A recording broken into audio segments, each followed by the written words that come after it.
talk to your suit behind you. Talk to me. He's not testifying, you are. You do not allow consumers actually to delete permanently their data. And when you said a minute ago to Senator Moody, at all times consumers have complete control of their data, that's just not true, is it? By the terms of your own agreement, that just is not true.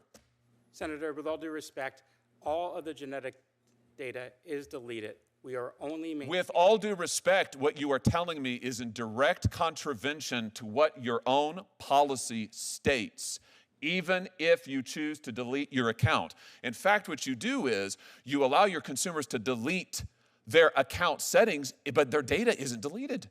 You still have it. The laboratory still has it. You have their name. You have their date of birth. You have their sex. And now you're going to sell it. Here's my point. It's a pattern. Your consumers actually aren't in control of anything. You are. Senator Josh Hawley delivers one of the most devastating takedowns in Senate history as he systematically dismantles 23andMe CEO's defense of selling 15 million customers' genetic data. Watch as the senator exposes the gap between privacy promises and actual policies, revealing how the company allegedly lied to consumers about data deletion and control. This viral hearing moment showcases why millions are concerned about genetic privacy and corporate accountability in the digital age. In this explosive Senate hearing, Josh Hawley confronts 23andMe's CEO about the company's plans to sell itself along with the genetic information of 14 to 15 million customers, including minors. The senator methodically exposes contradictions in the company's privacy policy, demonstrates how data deletion doesn't actually delete genetic information, and calls for customers to sue the company into oblivion for betraying their trust. This hearing raises critical questions about genetic privacy, consumer rights, and corporate honesty that affect millions of Americans who have used DNA testing services. Let's dive into the main video. Mr. Till Savage, if I could just start with you. So how many customers do you have approximately? Between 14 and 15 million customers. Between 14 and 15 million. I think you told Senator Britt just a minute ago that a goodly number of those are minors. Is that correct? What I said was I don't have the number of customers. You have the genetic data of a good many minors. Is that correct?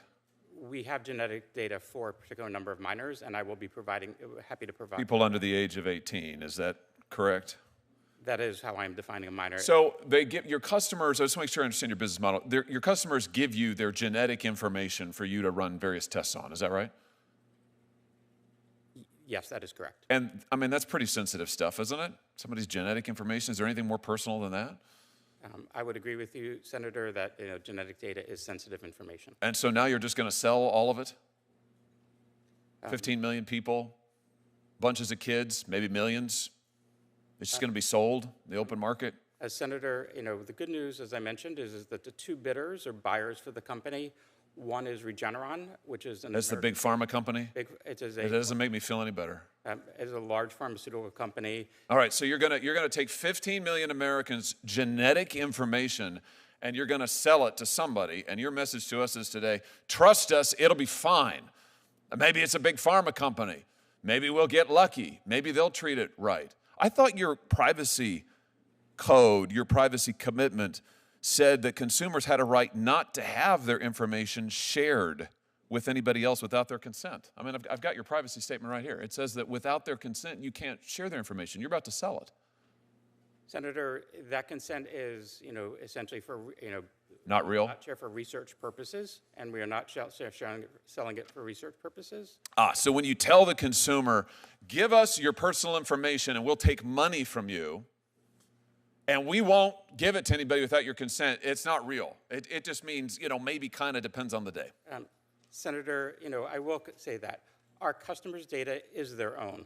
They have the right at all times to access that information. They can edit it. Well, sure they can, but you're about to sell it to who knows who. They can't control it. You said to Senator Moody that consumers have complete control of their data. Complete. How can they have complete control if you're about to sell it without their consent? Senator, they can delete that data anytime up until the sale and after. Oh, okay. They can delete the data.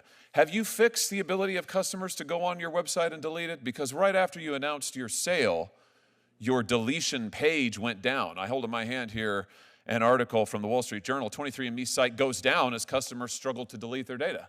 Can they even get onto your site to delete their data? They can, Senator, and You fix this? that was an issue that, yes, we fixed immediately after. It's up and running now? Customers can go on? Customers can go on and they can delete their data. What happens less when they than go onto 5 your minutes. site to delete their data? When a customer logs into their account at 23andMe, they go to their settings page, and there's a section there where just click delete my data. It confirms that they want to delete their data, and it's deleted automatically. Is that true? Let's take a look. Let's take a look. Okay. When they go onto your page, they get an opportunity. It says permanently delete the data. So they click the button that says permanently delete the data, and then they get a notification that says your account is no longer accessible. How do they know if they can't access their account anymore? How do they know their data's been deleted? Because we send them a notification that their information has been deleted. You send it once, and how long does that take? Our policies state that, we will delete their data within 30 days, and in most cases, it is automatic and happens much quickly. And when you delete it, it's deleted. It's gone forever. All the genetic data is deleted forever, and yes. Really? Because that's not what your privacy statement says in the fine print. Let's read it. What your statement says is, we retain personal information for as long as necessary to provide the services and fill the transactions you have requested, to comply with our legal obligations, resolve disputes, enforce agreements, et cetera, et cetera. And then it goes on, 23andMe and or our contracted genotyping laboratory will retain your genetic information even if you choose to delete your account. Senator, 23andMe, it does not retain any genetic information regarding the consumer once they delete their account. We do. It says right here that you will retain genetic information, including date of birth and sex, even if you choose to delete your account. This is your privacy policy. I'm just quoting from it. Senator, to the best of my knowledge, we do not maintain any genetic information. It says even if you choose to delete your account, we will retain your genetic information, date of birth and sex, even if you choose to delete your account. There is some information that we do retain, such as, but not related to the genetic information. Right. But that, such as name, email address, Oh. and other. So even if you delete the account, you retain their name, you retain their email address, you retain their date of birth, you retain their sex, and you retain their genetic information, even if they choose to delete your account. So in other words, don't talk to your suit behind you, talk to me. He's not testifying, you are. You do not allow consumers actually to delete permanently their data. And when you said a minute ago to Senator Moody, at all times consumers have complete control of their data, that's just not true, is it? By the terms of your own agreement, that just is not true. Senator, with all due respect, all of the genetic data is deleted. We are only With all due respect, what you are telling me is in direct contravention to what your own policy states, even if you choose to delete your account. In fact, what you do is you allow your consumers to delete their account settings, but their data isn't deleted. You still have it. The laboratory still has it. You have their name. You have their date of birth. You have their sex. And now you're going to sell it. Here's my point. It's a pattern. Your consumers actually aren't in control of anything. You are. You control their data. You control their genetic information. Now you're about to sell it. You promise them, we won't ever sell it without your consent, but you're doing it. You promise them we'll allow you to delete it, but you don't. In fact, you've lied to them. Have you not? Senator, we have not. I assure you that we are deleting all of our customers who have requested. No, you're not. You're not because your policies say they're not, and you're not deleting it because if you were, your company wouldn't be worth $300 million. No, don't read from what your guy behind you is shoveling talking points to you now. I don't want your talking points. I've read your policies. I've seen what they are, and I tell you what, it's amazing to me you're not getting your socks sewed off by your customers. I hope they will. I hope they will rush to the courthouse, even as we are here today, to sue you into oblivion for lying to them and taking their most personal, identifiable information and selling it for a profit and lying to them and to the American public.